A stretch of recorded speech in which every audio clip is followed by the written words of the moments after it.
Assalamualaikum warahmatullahi wabarakatuh. Dibuatnya video edukatif ini adalah untuk memenuhi penilaian tugas akhir mata kuliah pendidikan anak berbakat yang diampu oleh Ibu Hartini Nara, SPD. Sebelumnya, izinkan saya memperkenalkan diri saya terlebih dahulu. Saya Zahra Sekar Ayu Prasyan dari Program Studi Pendidikan Khusus Fakultas Ilmu Pendidikan Universitas Negeri Jakarta dengan nomor NIM 11026210057. Materi pertama yang akan saya jelaskan adalah tentang pengertian serta definisi dari anak berbakat. Anak berbakat adalah mereka yang memiliki kemampuan-kemampuan yang unggul dan mampu memberikan prestasi yang tinggi. Di sisi lain, Renzulli pada tahun 1977 berpendapat bahwa anak berbakat adalah mereka yang telah menunjukkan potensi three ring conception, yaitu yang pertama ada kemampuan tinggi, termasuk kecerdasan yang tinggi, yang kedua ada kreativitas tinggi, atau yaitu kemampuan untuk merumuskan ide-ide baru dan menerapkannya pada solusi masalah, dan yang terakhir ada komitmen tugas yang tinggi, yaitu tingkat motivasi yang tinggi dan kemampuan untuk melihat proyek sampai kesimpulannya. Renzulli meyakini bila faktor ini menyatu dalam diri individu, hasilnya adalah orang yang benar-benar berbakat. Materi yang kedua adalah tentang karakteristik anak berbakat. Ciri-ciri keberbakatan menurut Balitbang Dikbud pada tahun 1986 adalah sebagai berikut. Yang pertama, lancar berbahasa, mampu mengutarakan pemikirannya. Yang kedua, ada memiliki rasa ingin tahu yang besar terhadap ilmu pengetahuan. Yang ketiga, memiliki kemampuan yang tinggi dalam berpikir logis dan kritis. Yang keempat, mampu belajar atau bekerja secara mandiri. Selanjutnya, yang kelima ada ulet menghadapi kesulitan atau tidak lepas putus asa. Yang keenam, ada mempunyai tujuan yang jelas dalam tiap kegiatan atau perbuatannya.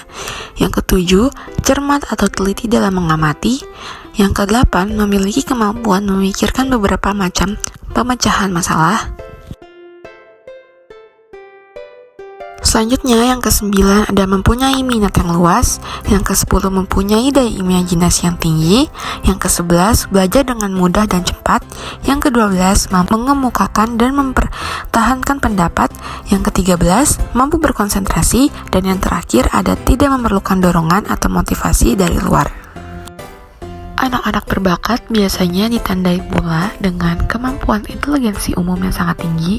Biasanya ditunjukkan dengan perolehan tes inteligensi yang sangat tinggi, misalnya IQ di atas 120, bakat istimewa dalam bidang tertentu, misalnya bidang bahasa, matematika, seni, dan lain-lain.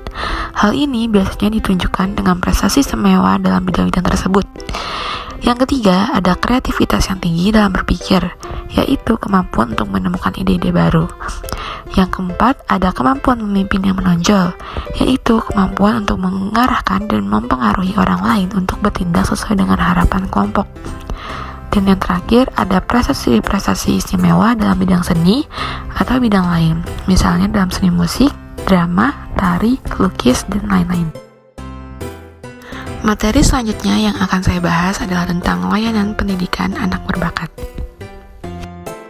Beberapa pelayanan yang dapat diberikan pada anak berbakat adalah yang pertama, menyelenggarakan program akselerasi khusus untuk anak-anak berbakat. Program akselerasi yaitu dengan cara lompat kelas. Artinya, anak dari taman kanak-kanak misalnya tidak harus melalui kelas 1 sekolah dasar, tetapi langsung ke kelas 2 atau bahkan ke kelas 3 sekolah dasar. Yang kedua adalah homeschooling atau pendidikan non-formal di luar sekolah. Dalam homeschooling, orang tua atau tenaga ahli yang ditunjuk bisa membuat program khusus yang sesuai dengan bakat istimewa anak yang bersangkutan. Yang ketiga, ada menyelenggarakan kelas-kelas tradisional dengan pendekatan individual.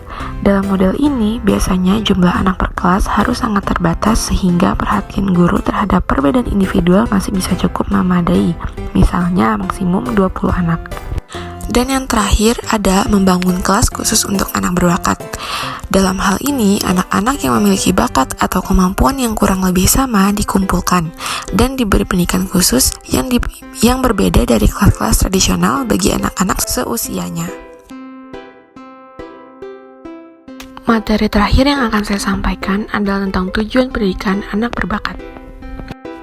Tujuan pendidikan anak berbakat adalah agar mereka menguasai sistem konseptual yang penting sesuai dengan kemampuannya, memiliki keterampilan yang menjadikannya mandiri dan kreatif, serta mengembangkan kesenangan dan kegairahan belajar untuk berprestasi. Baik, cukup sampai di sini materi yang saya sampaikan. Terima kasih sudah menyimak hingga akhir. Wassalamualaikum warahmatullahi wabarakatuh.